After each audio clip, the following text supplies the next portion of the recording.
Praise the Lord. Okay, good morning, good afternoon, good evening naman sa ibang mga lugar. So praise the Lord sa awiting yan. Thank you, Ma'am Annalyn at Hannah Joyce. So glory to God.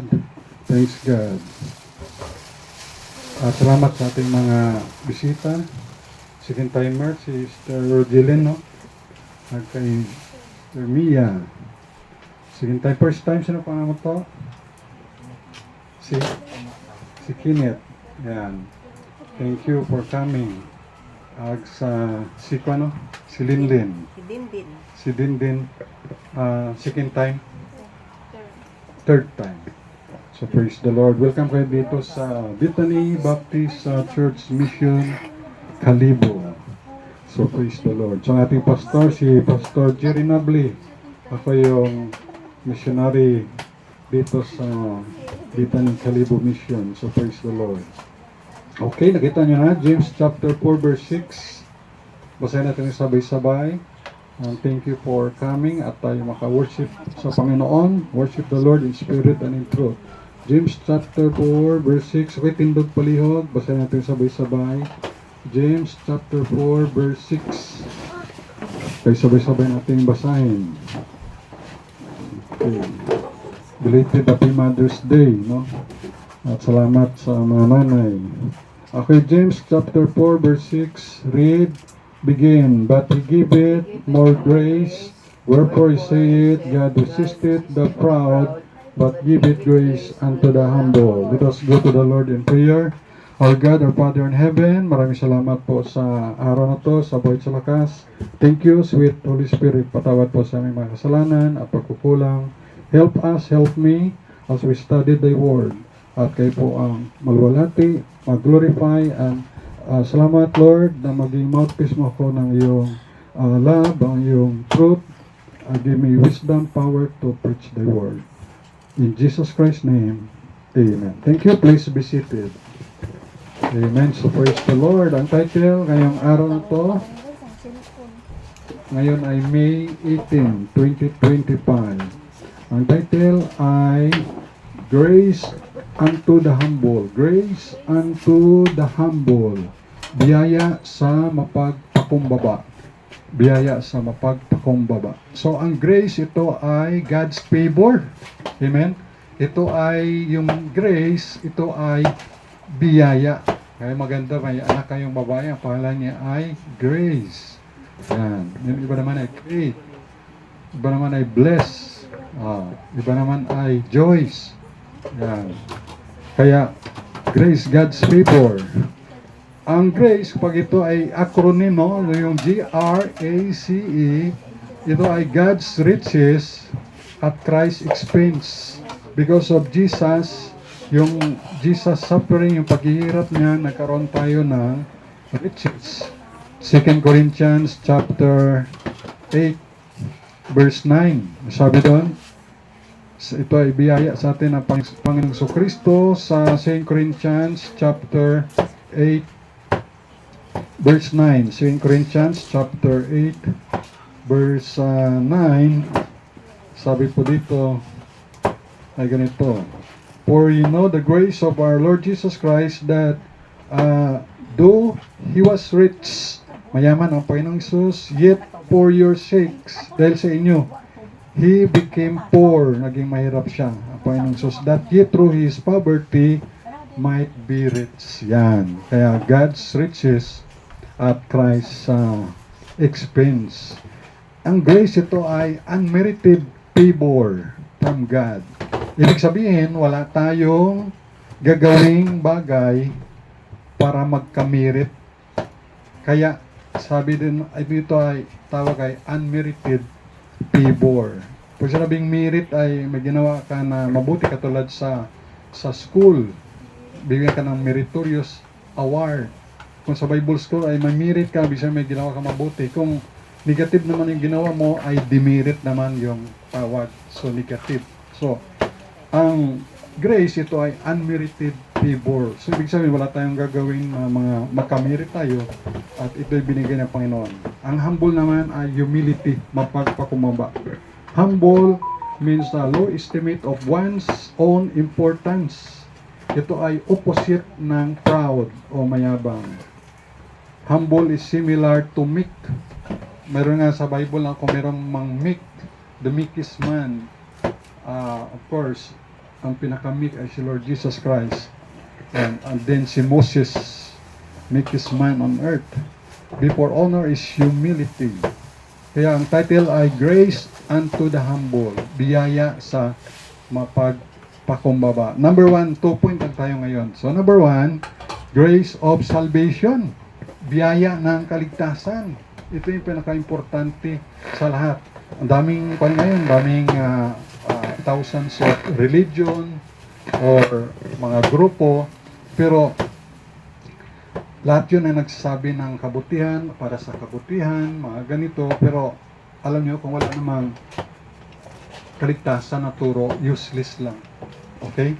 So, pinamaganda sa lahat ay grace of salvation. Alam mo naman yung Ephesians chapter 2, verse 8 and 9. For by grace, sa biyaya kayo, you are saved, and that not of yourselves. It is the gift of God, not of works, lest any man should boast. Okay? So, for by grace you are saved through faith to the Lord Jesus Christ. Kaya nga, ang mapansin nyo, yung sabi ng Lord Jesus, madali pa sa camel ang pumasok sa butas ng karayom. Isipin mo yung butas, needle's eye, yung karayom, di ba? Kung ikaw ay nagtatahi, mananahi, kita mo naman yung karayom, di ba? Tapos yung sinulid, ilagay mo. So, sabi doon, mas madali pa daw yung camel makapasok sa needle's eye, sa butas ng karayom, kaysa sa mayaman. Sinong malaki, yung mayaman na tao, yung camel? Siyempre yung camel yung malaki. Pero sabi ng Panginoong Hesus, madali pa makapasok yung kamilyo sa butas ng karayom kaysa yung mayaman. Mayroon akong kausap doon sa na worker din sa simbahan. Iwan ko saan niya nabasa yun. Pero maganda yung nabasa niya, the explanation. Yun pala yung needle's eye doon sa Middle East. Yun pala yung kuiba. Needle's eye. Yung kuiba kasi sa kuiba, pag yung camel magpakumbaba, makapasok yung camel pag yumuko. Tapos pero kung mayabang, taas noo, ay siyempre, halimbawa, ganito kalaki yung butas ng kuiba. Ay kung, halimbawa, mayaman ako, mayabang. Kasi siyempre, bunggo. So, ibig sabihin yung camel ng lalaki. Pero nakapasok ka kay nagayuko siya. So, nanawaan nyo. Kaya, mahirap sa kaligtasan, mahirap pumasok yung mayaman sa butas ng karayom. Mas madali pa yung camel na mas malaki. So, at ang kaligtasan naman ay para sa lahat. Una sa Maudyo, ano sabi ng Romans 1:16? For I am not ashamed of the gospel of Christ. Gospel, good news of Christ. For I am not ashamed of the gospel of Christ. For it is the power of God unto salvation to the Jew first. Sa mga taga-Israel, mga Hudyo. Unto the Greek. Sa mga Grigo. Ibig sabihin, Gentile. So tayo, Pilipino, Gentile tayo. Hintil tayo, kahit Amerikano, basta hindi Israelites, hindi Hudyo, hindi Hebreo, tawag doon ay Gentile, Hintil, Gentiles. So mga Hintil tayo. So praise the Lord na bagamat hindi tayo Hudyo, tayo ay kinahabagan, binayaan ng Panginoong Hesus. Dahil ang priority ng sa kaligtasan ay sa mga Hudyo. Dahil ni-reject nila si Jesus Christ, sabi sa John chapter 1 verse 12, verse 11 muna, He came unto His own nation of Israel. He came unto His own, and His own received Him not. Hindi siya tinanggap. Di ba? Ni-reject si Lord Jesus. Kaya kung makaranas ka ng rejection sa pamilya, sa barkada, sa eskwelahan, sa paralan, sa trabaho, kapitbahay, okay lang. Even si Lord Jesus nakaranas ng rejection. At sa verse 12, but as many as received Him, receive Jesus Christ, to them will be power to become the sons of God. Wow. Siguro kung anak ka ni dating Presidente Rodrigo Duterte, no, tuwang-tuwa ka siguro, no? Kung siguro ikaw yung anak ni BP Sara, tuwang-tuwa ka siguro, no? O ikaw anak ni BBM, tuwang-tuwa ka, no? O, di ba? O anak ka ni Bam Aquino, tuwang-tuwa ka. O, di ba? Kung anak ka. O. Pero anak ka ng Diyos eh. So, dapat tayong mas matuwa. Amen? Praise the Lord.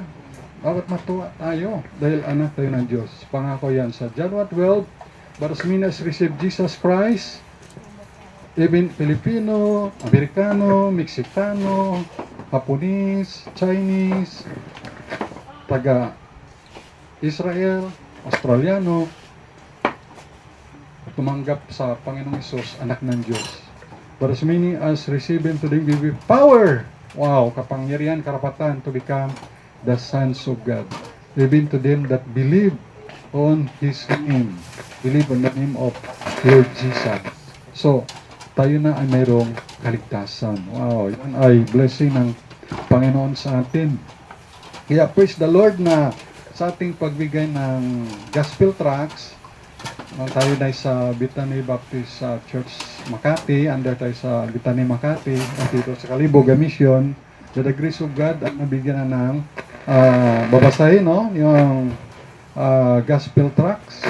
Ganito, iba pang gospel tracts ay 957.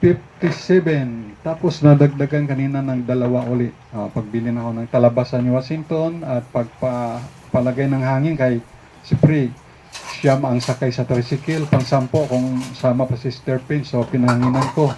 So pagbayad ko na 10 piso, may dagdag pa na gospel tract. 959 na. So 41 na lang na gospel tract na ibigay. Hindi aabotin ito sa May 31, maka 1,000 na tayo by the grace of God. At ang tumanggap naman sa Panginoon ay 102 na. Okay? So, si Sia ang latest na tumanggap na noong Sunday na tumanggap sa kay Jesus Christ bilang kanyang Lord and Savior. So, praise the Lord. Yan ay blessing na tayo ay soul winning, nagabigyan ng gospel tracts at witnessing. Sa baptism, no, sa mga tumanggap na sa Panginoong Hesus ay pwede na silang mabaptize. Kaya sa June 1, ipag-pray natin mabaptize yung mga tumanggap sa Panginoon, yung ligtas na. Ang baptism kasi ay hindi yan sa baby, yan ay sa mga malaki na katulad ni Lord Jesus. Nabaptize si Lord Jesus sa Jordan River ni John the Baptist. Ang edad niya ay 30 years old. So yun yung biblical, okay? Susundin lang yun natin sa Bible. Paano yung nabinyagan ako ay nung sanggol ay okay lang naman yun. Binyag ka uli ng according sa Bible na believers baptism na mabaptize ka ulit. Para mas biblical, okay? So yan ay dala ng mga Spanyol naturo. So importante kung anong gagaya natin kung ano si Jesus Christ na baptize.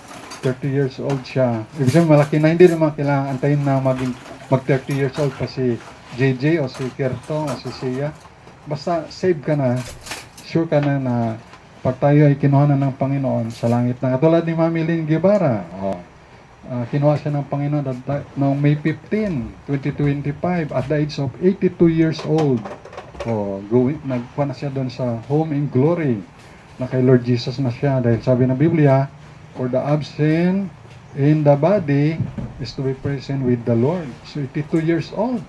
So kung kunia pala ako ng Panginoon sa edad na 82 years old, ibig sabihin ay 29 years na lang ako mabubuhay.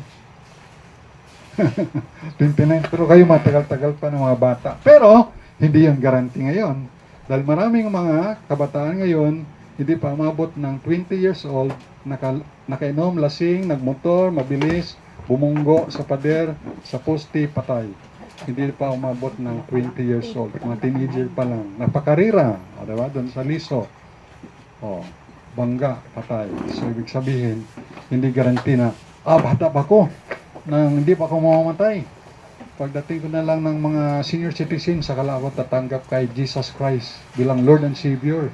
Ay, hindi na natin garanti yun na abot pa tayo doon. Ibig sabihin, bata pa ikaw, mas okay nga mas good nga mas the best pa nga bata ka pa, tumanggap pa na sa Panginoong Hesus as your Lord and Savior. Nung pumunta si Pau doon sa Libacao, Aklan, sayang nga, dapat nagdala pala si Pau ng gospel tracts doon. Kaya para siya na yung missionary doon sa Libakaw sa pamigay siya. Di ba, nakapamigay sana siya eh. Nag-post kasi siya, nakita ko sa Facebook. Nagpalibakaw pala siya eh. Sayang, nakadala ka, di nakabigay ka doon ng mga babasahin nga. Hindi mo man mawitnessan, pero through sa gospel tracts, ay mabasa nila. May sinner's prayer naman dito eh. Tatanggap sila sa Panginoon. So yan ang importante. Kaya ng grace of salvation. Sabi nga ng Biblia, makamtan mo man ang kayamanan ng sanlibutan na to. Marami kang lupain, marami kang pera sa bangko, marami kang pispan, marami kang sakyan, marami kang mansion na bahay. Pero kung ang kaluluwa mo naman ay mapapahamak, walang mapapala, walang mapakinabangan. Kaya importante ang kaligtasan sa buhay ng tao at yan ang ating ipinapangaral at ipinuturo. So praise the Lord. Kaya careful tayo. Alam niyo ba, sa panahon ngayon, mayroon ng against sa sinner's prayer. No? Against na, hindi na sila conforme sa sinner's prayer. Baka may magturo sa inyo na ganyan na wag nyo kaagad na tanggapin nyo ganang turo. Sabi nila, wala naman sa Bible yung sinner's prayer. Okay, bakit? Yung Trinity, wala rin yung word na Trinity, nabasa ko na yung Bible, no? 3 times. Wala mang Trinity na nakalagay sa Bible. Pero ang essence ay nandun. 1 John 5:7. For there are 3 that were recorded in heaven, the Father, the Word, and the Holy Ghost. The Father, God the Father, the Word, the Lord Jesus Christ, and the Holy Ghost, the Holy Spirit. 1 John 5:7. So walang word na Trinity sa Biblia, pero ang essence ay nandun na mayroong Trinity. Another ay yung word na rapture. Wala naman kayong makitang word na rapture sa Biblia. Wala ang rapture. Pero ang essence ay nandun. Alam natin na rapture dun. Yun. First sa Thessalonians. Sabi sa 1 Thessalonians 4:17. Tinanin, 1 Thessalonians 4:17 about sa rapture. 1 Thessalonians chapter 4 number 17. Ito ay about sa rapture. Alam niyo yung rapture? Yung snatch, yung kukunin ka ng Panginoon, yung sa isang iglap, in a twinkling of an eye, sa isang kisap mata, isang pamisok sa klanon. Sige, pamisok ka mo. Pamisok. Dasig, no? Ganyan, in a second, ay kunin tayo ng Panginoon. Rapture. At salubungin natin ang Panginoong Hesus doon sa alapaap. 1 Thessalonians chapter 4 verse 17. Then we which are alive and remain shall be caught up together with them in the clouds to meet the Lord in the air, and so shall we ever be with the Lord. 1 Thessalonians chapter 4 verse 17. Okay? So yan ang nakalagay. So yung word na yan, so walang word na rapture sa Bible, wala ring Trinity, pero naintindihan na nandun. Ganoon din yung sa sinner's prayer, wala mang word na sinner's prayer sa Bible, pero naintindihan natin yun ay sabi sa Romans chapter 10 verse 13, for whosoever shall call upon the name of the Lord shall be saved. Ano sabi naman ng Romans chapter 10 verse 9 and 10 na for with the heart the man, basahin na natin para sure tayo. Romans chapter 10 verse 9.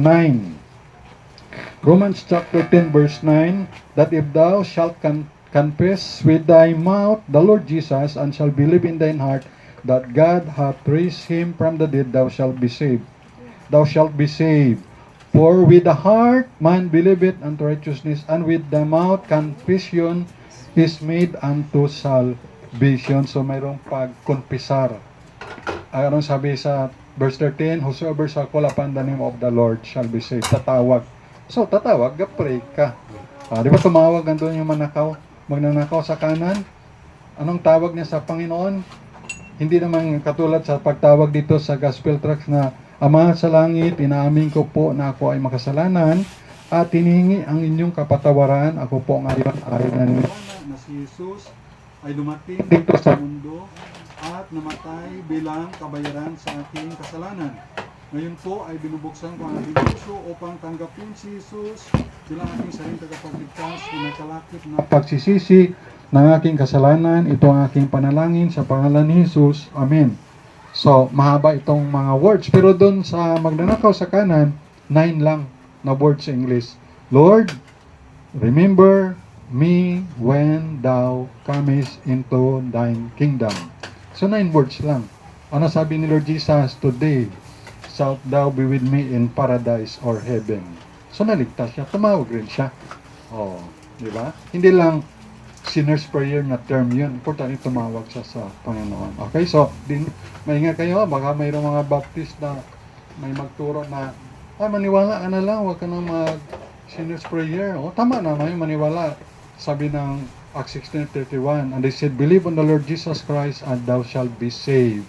Pero kung mag-pray pa, kung ilig ka pa ng pastor sa prayer, at mag-sinner's prayer ka, magbatong kay Lord Jesus na totoo naman, hindi piki o hindi yung pakunwari, ay wala namang masama doon. Mas okay pa nga yun At least ay sure ball. Katulad ng incheck, di ba? Mga incheck. Pag sa negosyo, mga incheck ay talagang, ano nga tawag sa mga incheck, sure ball, sigurista. Di ba yan? So, ganun, pagdating salvation, although sabi nga iba, ang pagtanggap sa Panginoong Jesus ay once lang. Pero alam nyo, ako, pagtanggap ko kay Jesus Christ bilang aking personal Lord and Savior, only God knows, maraming beses. Many times. Siyempre gusto ko, siguradong save ako maraming beses tumanggap. Pero sabi ng ibang mga pastor, na dapat once lang. Okay lang kung once lang, kung yun ay totoo na talaga yun. Diba? Siyempre, yung iba gusto masigurado na tumanggap. Siyempre ang pagtanggap, hindi yung tanggap-tanggapan na yun. Tanggap talaga na totoo sa buhay. Okay? So, nakabaliktaran ng pagtanggap, pag-reject. So, pag tumanggap sa Panginoon, hindi may salvation, may kaligtasan. Okay?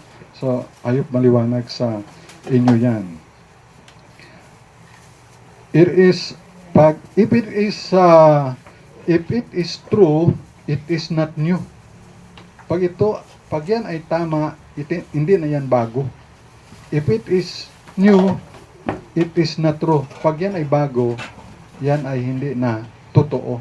Ibig sabihin, tayo ay old-fashioned. Okay, importante sa lahat ay salvation, kaligtasan.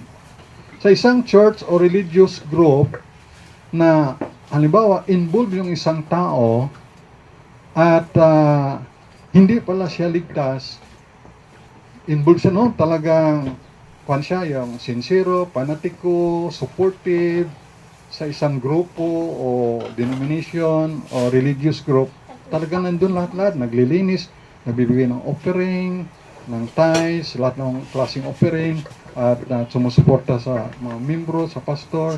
Tapos kung hindi man siya ligtas, sayang lang pala yung kanyang lahat ng mga pinagagawa o kahit mga binibigay niya, yan man ay material o financial, sayang lang pala. Tama, di ba? Kasi hindi man pala ligtas, hindi man naturuan paano maligtas, hindi, sayang lang. Okay? Pero dito, garantiya ko sa inyo, by the grace of God, dito sa Bethany Baptist Church Mission Kalibo, ang tinuturo natin dito ay salvation through faith sa Panginoong Kristo. By grace, sabi sa Ephesians 2:8-9, for by grace are you saved through faith to the Lord Jesus Christ. Okay? Not of works. Kasi kung maggawa pa tayo good works para mapunta sa langit, insulto na yun kay Lord Jesus. Ibig sabihin, Lord Jesus, yung ginawa mo sa cross, kulang pa yun. Kaya gagawa pa ako ng mabuti. So, hindi yan tama. Na gagawa ng mabuti para mapunta sa langit. Kaya tayo gumagawa ng mabuti dahil tayo ay, by the grace of God, ay niligtas na tayo ng Panginoon. So, gumagawa tayo ng kabutihan. Kasi ligtas na tayo. Amen? Naintindihan nyo? So, praise the Lord. Ayan. Ngayon, alam nyo, dahil dito tayo, ligtas tayo, di sayang yung giving mo. Mga giving mo dito. Tinapay, gulay, katulad ng ID, dala ng gulay, misalnya manok, sabi ng ID, Pasoy, hapit ka dito, ngayon Mama Nalin, may manok dito, may kapaya. ay ibigay na lang para tayo lang kakain, mag-lunch after feasting on the Word of God, feasting on kung ano man na, yung pagkain naman tayo sa pagkain, physical. Eh, ibis iba makinabang kapitbahay sa manok, tayo na lang kakain. Oh, di maganda yun. Mag-chiri, dala rin ng pagkain, tinapay. Yung hindi natin natitikman na hindi natin nabibili sa mga Goldilocks. Dadala siya, nakakatikim tayo. So, praise the Lord. Hindi sayang yung mga dinadala nyo. Stir Munit, spaghetti, stir pin, mga paborito ni JJ na mga pagkain. Ano paborito mo, Jay? Litchi plan? Gatas? Gulaman? Ayan. Hindi sayang. Ang giving mo dito. Yung giving nyo dito, mabigay kayo yung giving nyo sa misyon. Pinadala ko naman sa misyon yun. Pinapadala sa misyon. Tapos at salita nga, yung iba naman dapat ay suporta rin natin yung mission dito sa Bitani Kalibo. Ang ipag-pray natin, 2 million pesos. Huwag pala tayong mag-pray ng lupa. Dami pa ng lupa nakita, lot for sale. Kahit sa kabul, lot for sale, lot for sale, lot for sale. Daming lupa, ang ipag-pray pala pera. Siyempre kung may pera ka, may pera ka, 2 million, makabili na tayo ng kahit 200 square meter ba doon sa Kaano, ang per square meter doon. Nagtanong ako, 6,000? Sa Kaano na yan? Doon nga sa pinakadulo na ng Kalibo ay, dulong baryo na ay, barangay ay, 4,500. Ay siyempre malapit pa sa airport, yung sa Kaano. Ay pero doon sa, malapit sa airport talaga, sa Po, ay 14,000. Noon pa yun, kasi may dagdag din. Yung tinugon. So, yan.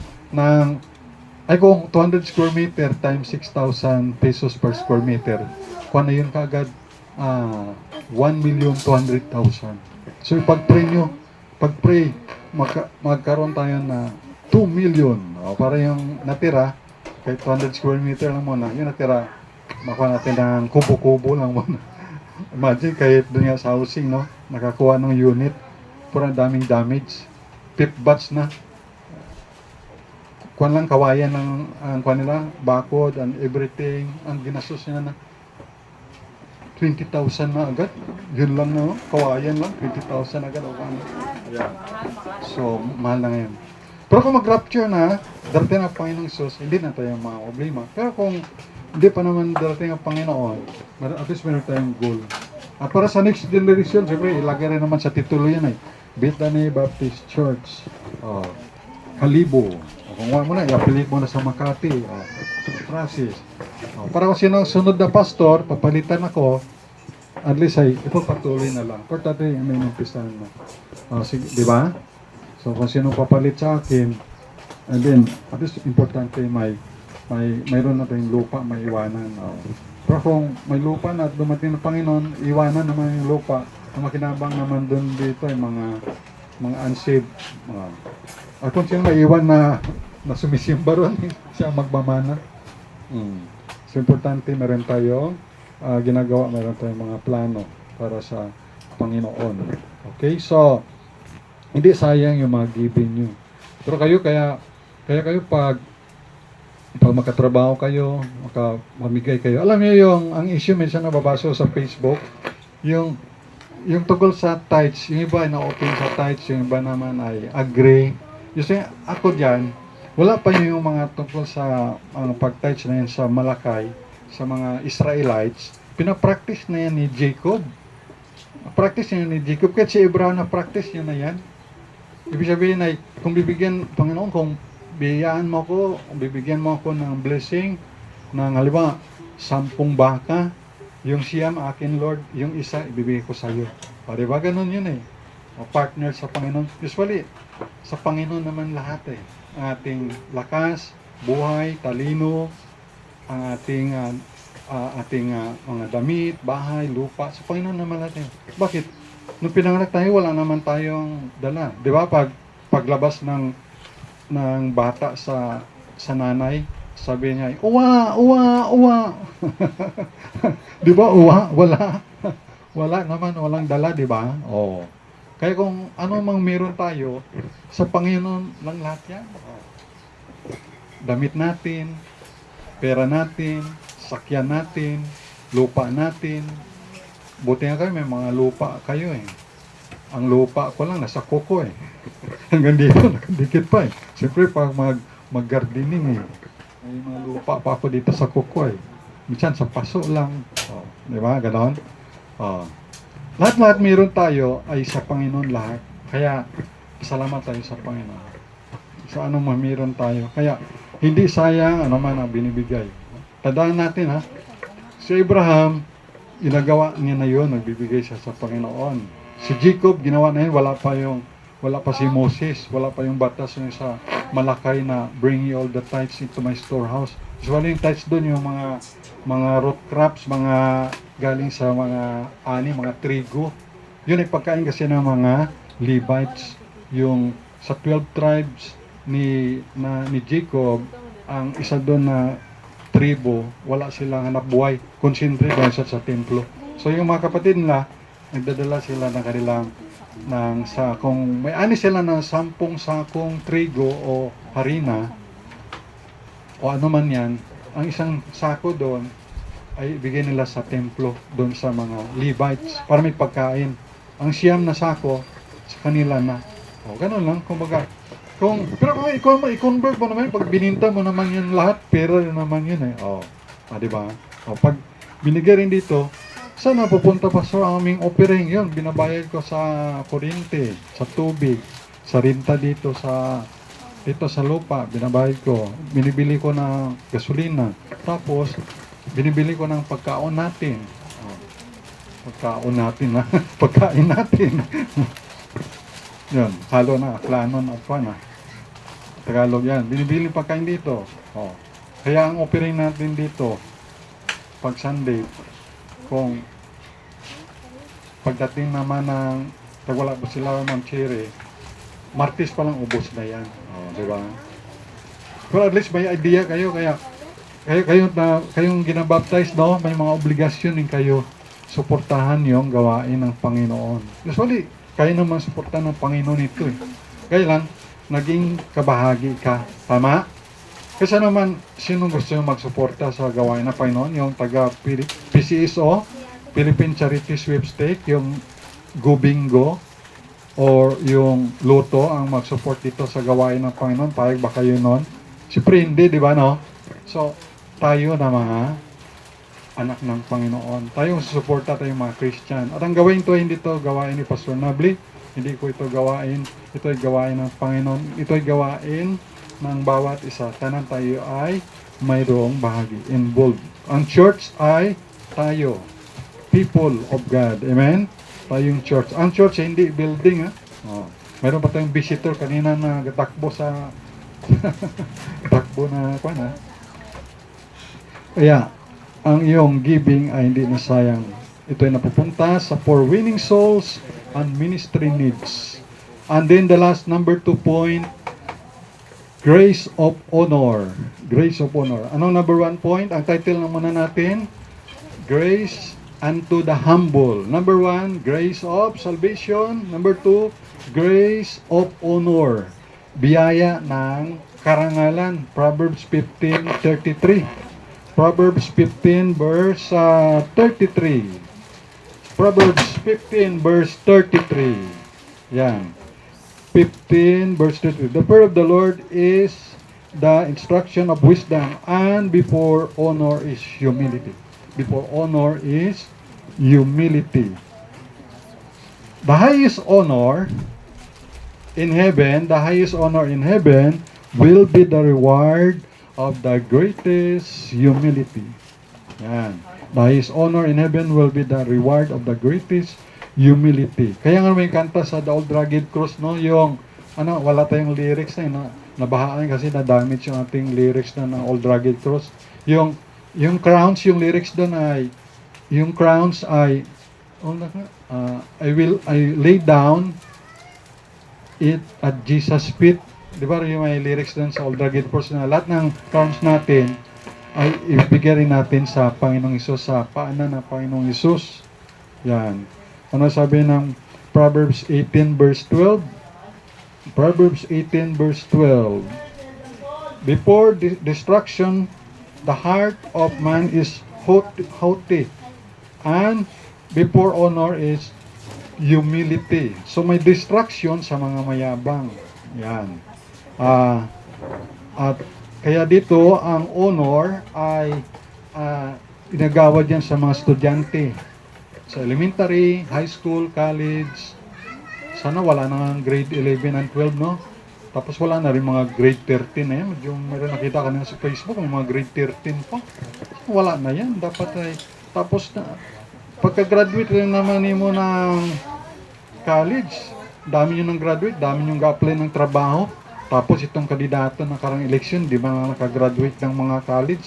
Tapos, gusto pa maging senador. Tapos gustong salary grade 31 sila. Ano ka ng salary grade, Mamunet? Si Ma'am Cherry, salary grade, ano ka dati, ma'am? Salary grade 25 o 20? Yung iba ay, yung senador, congressman, salary grade 31 yata. So, gasweldo ng mga 300,000. Ang presidente ay salary grade 33, kung di ako makamali. $500,000 ang sweldo na ng presidente. Kaya, Grade 11 ako pa. 11. Yan. So ako naman salary grade 0 ako. So, tapos apply sila mag-senador, di man lang nakatapos ng college Step, or makatapos ng abogad siya or lawyer, law. Tapos isweldo sila ng salary grade 31 samantalang ang daming graduate. Graduate ako by the grace of God na accounting. Di man lang nakatrabaho. Kwan pa ako, pasado ako by the grace of God sa civil service, sub-professional and professional by the grace of God. Apply ako ng trabaho, hindi rin ako matanggap. Pero yung mga nasa kapitol, nasa munisipyo, ng Kalibo, walang mga eligibility. Pero ako na eligible, hindi matanggap kasi malapit sila sa mga mayor. Pero di bali, nonetheless, ay sa Panginoon lang ako magtrabaho. Gusto nga nila akong gagawin, Pastor, ikaw na lang magtakbo na barangay kagawad sa December 10. sabi ko ay, mapag ba to? Okay, makatulong ako. Kailangan sabi ko, maisturbo ako nito. May ka-study ako, gakain ako. Tapos, Pastor, may nag-aaway doon. Pastor, may problema doon. Kaya istorbo, sabi ko ay, ito na lang, sa Panginoon lang tayo maglingkod. Anyway, maabot naman sila ng gospel niyan eh. So, ganun. Answer prayer to, sana. Grabe, pray. Pero doon kasi sa housing, grabe ang panila sa akin eh, na nagkuha kasi ako, nakakuha rin ako sa zoning department eh. By the grace of God, game member ako sa zoning committee. Sa time pa ni Engineer Mayor Emerson La Chica. So, naka-experience man ako dyan. Pero ito, siyempre, sa Panginoon tayo maglingkod. Kaya, mas the best sa Panginoon. Amen? So, pero, hindi kayo nagtataka? Nang walang ga-apply sa pagka-pastor o preacher, missionary, no? Walang ga-apply. Bakit? Parang sa mga PTA rin, magtuwing sa mag-election sa PTA sa schoolroom, walang gusto mag-presidente, walang gusto mag-vice. Alam niyo kung bakit? Walang sweldo. sa PTA, walang sweldo. Pag pastor man, o missionary, what sweldo? Kaya walang ga-apply. Siguro kung ga-pastor na, okay, ga-pastor, ang sweldo mo ay 20,000 a month. Siguro babo siya ang ga-apply. Babo siya ga-apply. Ay, walang sweldo. Ay, walang gusto mag-pastor. Ay, paano? Ako pastor, ako pa dito gamat, galinis pa dito, gawalis, panang tubig, gaigib. Ako pag-drive, gasundo, gahatid. Galuto ba? Pastor's wife po, galuto ng physical food. Abo pang trabaho ba? May yung problema ng membro, o problemahin ko rin. Ay, kung madagdagan pa pala ako sa barangay kapit. Hindi ko na maasikaso nga kayo, lahat. Dadagdag pa ng ganun. So, para lang. Sa Panginoon lang tayo. No? Sabi nga, you cannot serve two master. Diba, no? Ayan. So praise the Lord na importante ay sa Panginoon tayo maglingkod. Amen. Amen. So, katulad ni Dr. Gisalba. Dr. Gisalba, kung nga si Dr. Gisalba ay doctor by profession, yung hindi naman siya pediatrician, no? Hindi rin siya general doctor, gid. Oh. Pero ang kanyang mga equipment sa pagka-doktor, pinaanod niya sa ilog. Dr. Gisalba, pinaanod. At ang clinic niya, sinara niya para makakonsider siya sa pagpastor. Kasi siya pumalit kasi sa Amerikanong pastor sa Cebu, Katipunan, Cebu. Siyempre malaki ang church. Pero ang allowance siya nandun ay, malang naman siguro halimbawa mga 50 pesos lang noon, weekly, o 50 pesos. Doon yung magkamali. Tapos, siyempre every week kita siya ng 500 pesos, no? Malaki naman 500 pesos noon. Mga 1970s pa yun. Di pa tayo pinanganak. Tapos, nang nasa church na siya, na pumalit na sa kay Dr. Bob Hughes, no? Bob Hughes. Sino naman yung Bob Hughes ba yung Amerikano doon? Yung pinalitan niya. Bob Hughes, tama? Ay, allowance na lang ay 50 pesos. Imagine, from 500, halimbawa, pesos sa pagiging doktor, tapos nagpastor, naging 50 na lang. Siyempre, ay, pati ang misis niya ay, siyempre, magagalit, siyempre. Paano na pambili ko ng lipstick, ng stocking? Tapos medyo may pagkakuan pa, mistisang Spanyol pa ng asawa. Pero, gano'n pa man, nagpatuloy siya by the grace of God at kita mo ay, birikon sa kaluluwa ang Bible Baptisibo at sa World Mission. At ginadvise niya si Pastor Nable na bago pa lang Pastor Nable man ay engineer by profession, Vice President, engineer. Pero nung ang pastor naman niya na I think pang-apat na pastor, dalawa kasi yung naging kano na pastor, and then may dalawang Pinoy, tapos pang-lima na siya. Tapos yung pa-Amerika yung pastor Gamisyon, deacon siya, asong leader siya, pumalit. Ay nahingi siya ng advice kay Dr. Gisalba. Kay anong ma-advise mo bilang batang pastor? Ang advice ni Dr. Gisalba kay Pastor Nable ay, Brad, love your people. Yan lang. Brad, love your people. Ibig sabihin, yung membro, yung people of God ay mahalin. Mahalin sila. Yan ang ginawa ni Pastor Nable. At kunan sila ngayon by the grace of God. Birikwanin sila sa World Mission. Mayroon siyang 80 missionaries to the foreign field. Hindi pa kasama yung local tayo, ha. Kaya alam nyo, by the grace of God, yan ang ginagawa ko sa inyo, na kayo ay minamahal ko sa Panginoon. Amen? At naintindihan nyo naman.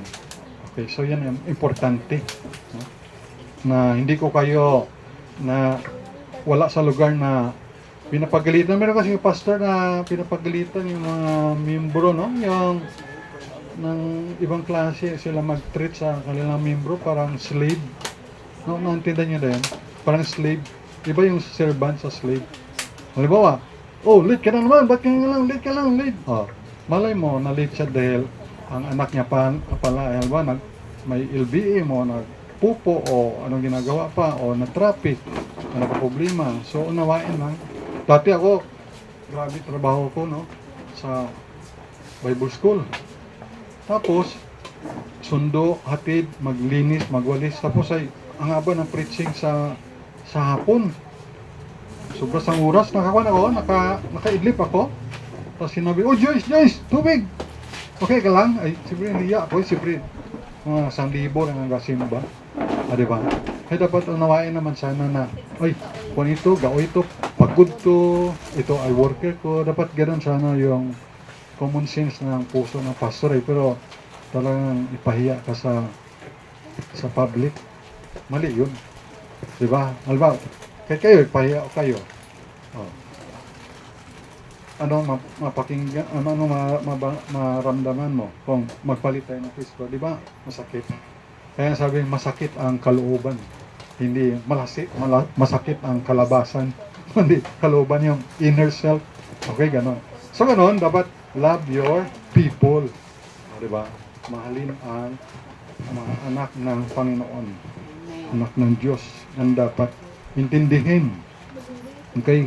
Huwag gawing slave, kundi gawing ano ang treat dun sa mga babae as sister, matandang babae bilang nanay. So ganun ang treatment sa bawat isa.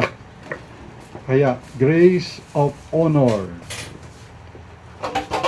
Maging sa school, may honor ka hanggang sa university, sa Aklan State University. And then honor the parents. Ano sabi ng Ephesians chapter 6 verse 2? Ephesians 6 verse 2 hanggang 3. Di mo na kailangan yung agimat para humaba ang buhay.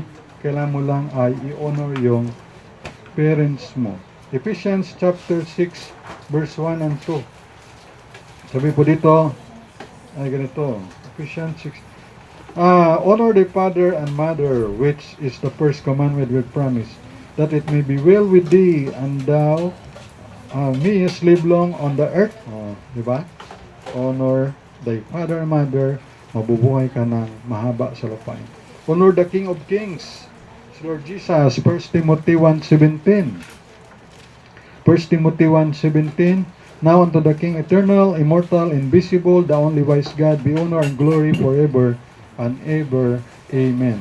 And then honor also the King on earth. Yung sa lupa ba? Yung King sa lupa or hari o presidente. 1 Timothy chapter 2 verse 2. Honor them through prayer for kings and to all that are in authority, that we may lead a quiet and peaceable life in all godliness and honesty. So, dali natin sila sa panalangin. Alam niyo yung mga kabaliktaran ng honor, mga na-dishonor, ito yung mga na-dishonor, mga hambog. Yan. Mga hambog, mayabang, hambog na atlet, na-dishonor yan. Na vlogger. Oh. Napakinggan ko yung vlogger na si Diwata ay sumikat na kasi. Ay maging pa na siya, na dami na yung baser, ibig sabihin nagyabang na. So dapat pala, huwag magyabang. Oh. Yung atlet naman na mayabang alala si Kate Thurman, yung champion. Sabi niya, si Manny Pacquiao kasi gakot ng mga verses, Bible verses. Sabi ni Kate Thurman, yung mga Bible verses na yan, ipakang pa sa'yo yan. Ipakain pa sa'yo yan. First round pa lang, natumba ka agad siya, si Kate Thurman. First round pa lang, knockdown. Knockdown ka agad siya. Mayabang abi. Yung may artista rin na mga na-dishonor dahil mayabang. May mga preacher din. May mga preacher, pastor na mayabang rin, na-dishonor din sila. Kasi ginagawa ng Panginoon, sabi, God resisted the proud. Pag gina-resist, ginasikway, ginagawa, ayoko sa iyo, ayoko. Gina-resist, galapit ko siguro. Gina-resist, God resisted the proud, but give it grace unto the humble. More grace pa nga, di ba? Mga government official, mga kandidato, na-dishonor sila mga kandidato dahil pag mayabang yung kandidato, walang boboto. Pero mayroon doon kandidato sa, I think sa Bulacan, ano nga kanta niya, Hana? Ng pangatlong laban, pangatlong laban ko na to, maawa kayo. Maawa naman kayo. Pangatlong laban ko.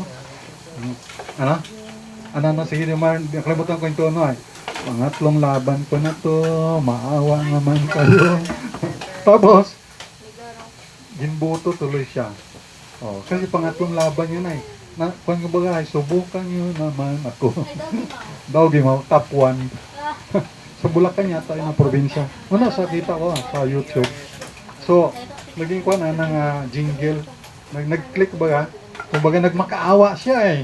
Hindi siya nagyabang. Nagmakaawa siya. Sabi niya, wala akong karapatang, sabi niya wala kayong karapatan na, magmakaawa sa akin pag nanalo, diba? Ako ang dapat magmakaawa sa inyo. So, okay man siya kaya nanalo tuloy kasi nagpakumbaba. Yan, God give it more grace to the humble. Pero sa mayabang, bagsak. Bagsak sila. Ano sabi ng presidente ng Brazil? Namatay na. Pero yung mga nakarang mga presidente, ang apelyido yata niya, Nieves. Sabi niya, kahit ang Diyos, hindi ako kayang i-unseat. Ibig sabihin, i-unseat ba na mananalo ako sa boto? O nanalo nga naman talaga sa boto siya. Hindi daw siya kaya na ng Diyos na i-unseat ba? Pero, the following day na upo na siya para mag-presidente, patayin na siya. Oo, ay nayabang abi. Yung may-ari naman ng may-ari ng Titanic na barko. Even God cannot sink this ship, unsinkable ship. Ibig sabihin hindi malunod itong barko na to, sabi ng may-ari ng Titanic. Ano nangyari sa barko na Titanic? Nalunod. Lumubog. O, di ba? So, ganon. Kasi nagyabang. So, ibig sabihin na sa ating buhay ay huwag tayong mayabang. Yan ang lesson learned. Amen? Kailangan ang humility by God's grace. Lahat yan pagdating sa preaching, singing, teaching, musical instrument, piano. Kaya nga, by the grace of God, salamat ako kay Yana. Noon na pa itong natuto siya na mag-piano, mag-organ, mag-gitara kaysa sa akin. Oh. Pero wag lang magyabang. Ha? Ukulele, guitar, flute, by the grace of God lang. Sabihin mo. Sa pag-drawing, pagluto, pag-drive, sa pag-design, pagsumlid, plano, pag-pastor, evangelist, soul winning, pag-akay ng kaluluwa, sa management, paglilinis, leadership, etc. sa ating buhay. Sabihin mo lang, by the grace of God. Yun lang. At iba pa, no? By the grace of God. Grace unto the humble. Number 1, grace unto the humble, biyaya sa mga mapagpakumbaba. Gusto nyo ba ng biyaya? Amen? Gusto mo ng biyaya, magpakumbaba tayo. Amen? Number 1, grace of salvation. Dahil tayo nagpakumbaba, namin natin makasalanan, nagkaroon tayo ng kaligtasan. Number 2, grace of honor. Kung ikaw ay nagpakumbaba, ikaw ay itataas ng Diyos. So, huwag tayong maging mayabang. Okay? So, tayo ay mag-pray. Let's pray. Our God, our Father in heaven, maraming salamat po sa iyong salita. Salamat po, Lord, sa araw na to, na binigyan mo kami muli ng mensahe, grace unto the humble. At salamat, nagkaroon kami ng biyaya ng kaligtasan at biyaya ng honor. Na kung kami maglingkod sa inyong Panginoon, ay magkaroon kami ng honor na galing sa inyong Panginoon. Yung mga tao naglilingkod sa bayan, sa gobyerno, binibigyan sila ng parangal. Dahil sila rin ay karapat-dapat sa kanilang pinagpagalan sa school, sa military, sa politika, sa pagiging mayor o from president o barangay captain o kagawad. Dahil sila nagpursigi, binibigyan sila ng honor. Pero Panginoon, kami naman sa paglilingkod sa inyo, ikaw rin po ay nabibigay ng honor sa bawat isa. Honor na galing sa inyo. Panginoon. Karangalan, at ito rin ay binibigay namin sa inyo. Dahil kayo lamang karapat-dapat na tumanggap ng papuri, pagsamba at pasalamat. Thank you, Ama, na kami ngayon dito ay nakapanimbahon, nakasamba sa inyo sa Espiritu at katotohanan. Pagpalaan niyo po ang mensahe sa bawat buhay, puso ng bawat isa. Panginoon, salamat sa presensya ng bawat isa na nandito sila. Meron sila, Lord, na mga kailangan sa kanilang mga puso, sa kanilang mga kaisipan, para sa sarili nila, sa pamilya, para sa inyo, higit sa lahat sa inyo, Panginoon. I-honor niyo po, pagpalain. Bless them, Lord, with your special blessing sa bawat isa na nandito. Yung hindi paligtas, we pray ang salvation. Sa iyo po ang lahat ng glory, honor, and power. Pagpalain rin naming giving, palain niyo po ang aming bless the gift and the giver. Pagpalain rin namin pagkain na kakainin. Salamat po in Jesus Christ's name. Amen. Amen. God bless and good morning.